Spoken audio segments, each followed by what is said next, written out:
સુરત પ્રેસમાં આપનું સ્વાગત છે। સમાચાર છે કે આણંદ એલસીબી પોલીસે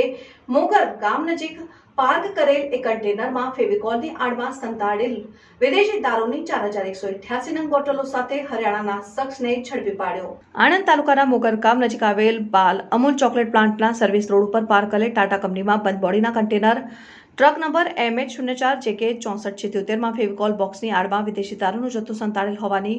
બાતમી આણંદ એલસીબી પોલીસને મળી હતી, જેથી પોલીસની ટીમ તુરંત જ બાતમી મુજબની જગ્યાએ પહોંચી હતી ને તે વખતે બાતમી મુજબના વર્ણનવાળી ટ્રક ઉપર આગળ ઉભેલા બે ઈસમો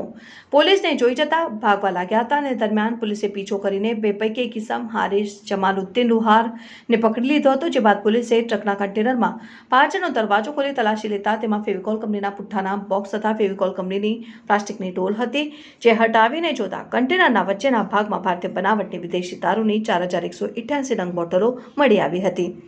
પોલીસે આ દારૂનો જથ્થા બાબતે પકડાયેલ હારિસ લુહારને પૂછપરછ કરતા ભાંગી પડેલ અને ટ્રક ડ્રાઈવર જુનેદ જબ્બાર ખાન અટગરિયાના દારૂનો જથ્થો પંજાબના અંબાલાથી લાવ્યો હોવાનું અને ટ્રકમાં સંતાડેલ દારૂ વડોદરા ખાતે ઉતારવાનો હોવાનું બહાર આવ્યું। પોલીસે વિદેશી દારૂનો જથ્થો કિંમત ₹6,55,980, ટ્રક કિંમત ₹15 લાખ અને બે મોબાઈલ કિંમત ₹10,000 એમ ફેવિકોલના 1,649 બોક્સ કિંમત ₹48,28,951 મળી કુલ કિંમત ₹69,94,931નો મુદ્દામાલ જપ્ત કર્યો છે।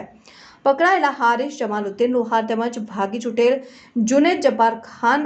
અટગરિયા વિરુદ્ધ પ્રોહિબિશનનો ગુનો નોંધી કાયદેસરની કાર્યવાહી હાથ ધરી છે।